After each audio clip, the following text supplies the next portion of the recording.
ये तो पता लग गया कि India is one of the strongest team. इनके सामने मेरे ख्याल में मुझे नहीं लगता कोई टीम ठहर पाएगी, और बनता भी नहीं है यार। उनके पास बॉलिंग पूरी, बैटिंग पूरी। जीता भारत ने बांग्लादेश के खिलाफ, बहुत बड़ी रन के हिसाब से जीत है, और फिर टीम टू बीट है भारत, इसमें कोई शक नहीं है, इसलिए कि सारे बेसिस कवर्ड हैं। ऑन द डे रिलैक्स खेलते हैं, प्रेजेंट मोमेंट में रह के खेलते हैं, एक दो के ऊपर या परफॉर्मेंसेस पे डिपेंडेंट नहीं है। बॉलिंग लाजवाब है, उसमें कई वेरिएशंस हैं, वेराइटीज हैं। वो 2 टके के घंटे जो सुबह बकवास कर रहे थे कि जी बांग्लादेश पेल देगा इंडिया को, बांग्लादेश ये कर देगा, और बांग्लादेश को भी पकड़ के बजा दिया, बांग्लादेश को भी पकड़ के बजा दिया। इसलिए हिंदुस्तान बहुत अच्छी क्रिकेट खेल रहा है यार। अब हम क्या कह सकते हैं उनकी क्रिकेट के बारे में। अब बॉलिंग उनकी पूरी, बुमराह जैसा खतरनाक बॉलर। बांग्लादेश के भी स्टार्ट्स मिलते हैं, मगर उसको फिर वो मीनिंगफुल कंट्रीब्यूशंस नहीं बनती हैं। शांतो ने बहुत अच्छी इनिंग्स खेली, मगर मैच फिनिश नहीं किया जैसे वो प्रेजेंटेशन में कह रहे थे। तो रविचंद्रन अश्विन की आप जो कहते हैं ना इंटेलिजेंस, रविचंद्रन अश्विन तो वो बन चुके हैं शाहरुख खान मैं हूं ना फिल्म वाले, कि रन्स की जरूरत है तो रविचंद्रन अश्विन पीछे से हाथ खड़ा करके कह रहे मैं हूं ना।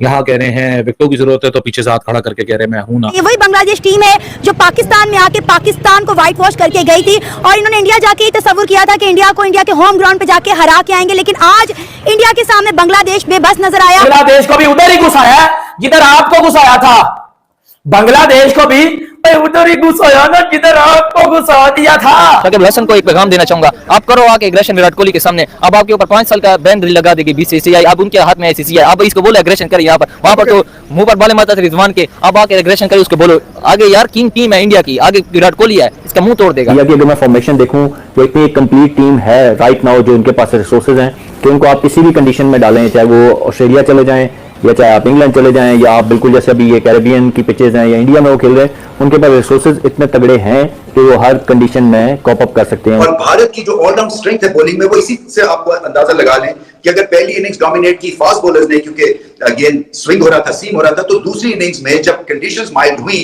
सीम बॉलर्स के लिए, तो स्पिनर्स जो हैं उन्होंने डोमिनेट किया। इंडिया ने भाई बंगाली टाइगर्स को कुत्तों की मौत मारा, वहां दफन किया जहां से वापस भी नहीं आ सकते भाई। एल पे चढ़ो ना आके, और एल पे चढ़ो ना मेरे एल पे चढ़ो ना आके, झूले लो ना। को अश्विन का बॉल ही नहीं समझ आया। अश्विन अन्ना जो कि पहली इनिंग्स के अंदर विकेट लेस रहे थे, आज उन्होंने लगातार 15 ओवर किए हैं, और उस बंदे को मार भी पड़ रही थी, लेकिन उसने अपनी लाइन और लेंथ को चेंज नहीं किया। This is why I like Ashwin के। अश्विन जो है ना, सही लगता है, कड़ू क्रिकेटर है। उमरान ने कब्रिस्तान बना दिया चेन्नई के स्टेडियम को, देखा आपने जिस तरह शादमान इस्लाम को पहले खोद के दफनाया, उसके बाद जितने भी उनके बैटर्स आते गए लाइन लाइन में दफनाते गए। आप देखिए सारा चिपाकू स्टेडियम है कि चेन्नई का कौन सा स्टेडियम है, भर गया कब्रों से। अब यह पकड़ के बांग्लादेश को भी इस इंडियन साइड का क्या करना है, सबसे पहले तो मुझे ये बता दो। दे दे इनको वैसे ही, दे दो ना इनको वैसे ही ट्रॉफी।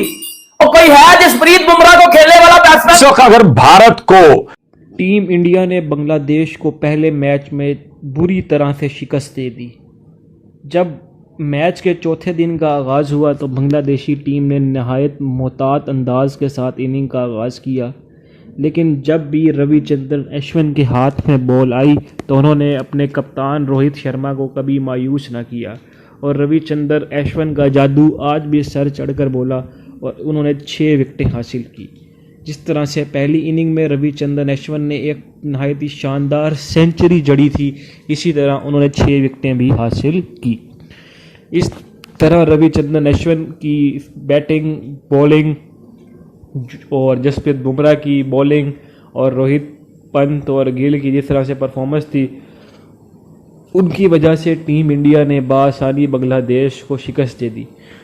वो बांग्लादेश जो बड़े बड़े दावे कर रहा था कि वो पाकिस्तान को हरा कर आए हैं और वो यहाँ भी इजीली शिकस्त दे देंगे, लेकिन ऐसा ना हुआ, क्योंकि टीम इंडिया और चीज़ है, पाकिस्तान और चीज़ है, और टीम इंडिया ने बहुत ही बुरे तरीके से उस टीम को शिकस्त दी और उसके सारे जो ख्वाब थे उसको चकनाचूर कर दिया।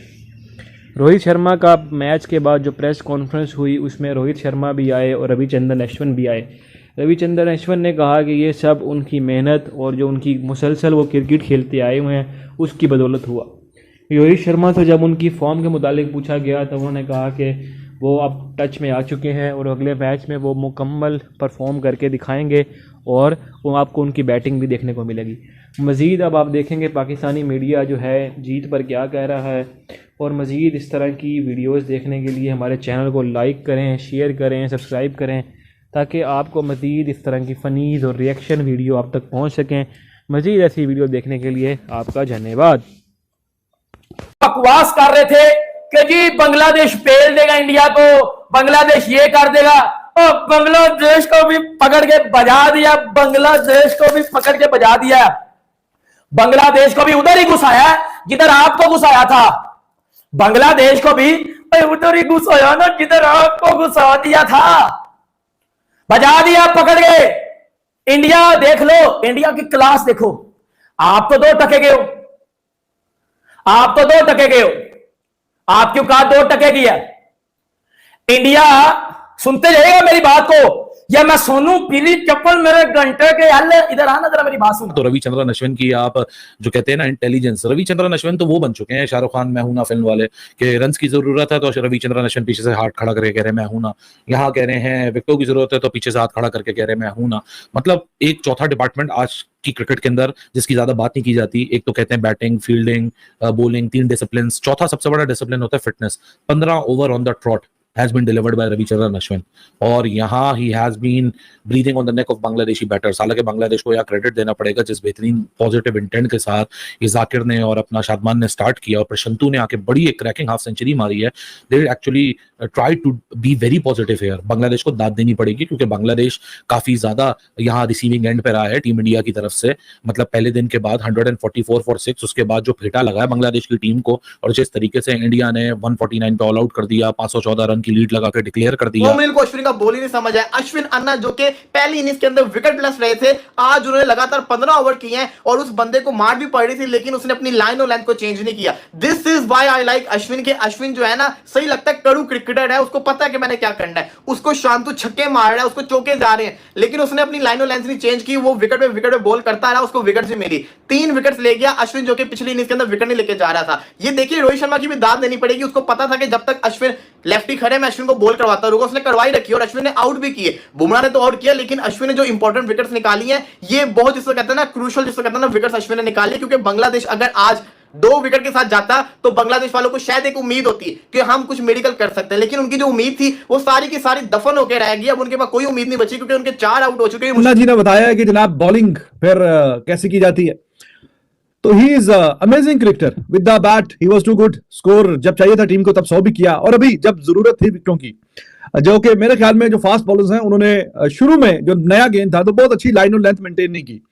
तो देखिए आप चाहे फिर जितने भी अच्छे बॉलर हों, जब लाइन और लेंथ मेंटेन करके बॉलिंग नहीं होगी तो फिर विकेट वैसी नहीं मिलेगी। Anyways, Bumrah was the bowler who gave the breakthrough, और खास करके जो कैच पकड़ा, कैच ऐसा शानदार, इतने शार्प रिफ्लेक्सेस से जायसवाल ने एक ही हाथ से कैच पकड़ा है। और वो कमेंट्री में मैं सुन रहा था डीके को कि वो जो है बैटिंग तो जायसवाल करता है, लेफ्टी है वो, लेकिन वो बॉलिंग और जो थ्रो करता है जो उसका स्ट्रॉन्ग है